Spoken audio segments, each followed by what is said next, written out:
আমাদের মশানঝাড় বুথ থেকে আমাদের প্রাক্তন তৃণমূলের বুথ সভাপতি গণপতি হেমব্রম, আমাদের সিপিএম এর প্রাক্তন এখানে যে যুব নেতা এবং প্রার্থী ছিলেন সোমনাথ কর্মকার, এবং শয়ে শয়ে তাদের সাথে যে সকল ব্যক্তি রয়েছে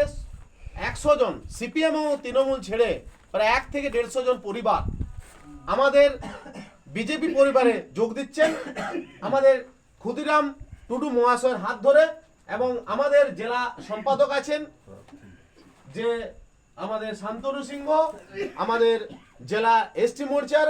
আমাদের মহিলা মোর্চার যে আছে যিনি আছেন শকুন্তলাদি, এবং আমাদের যে এখানের বিধানসভার নরেন্দ্র মোদীজি যিনি প্রার্থী করে পাঠিয়েছেন সেই ক্ষুদিরাম টুডু মহাশয় শিক্ষক, আমরা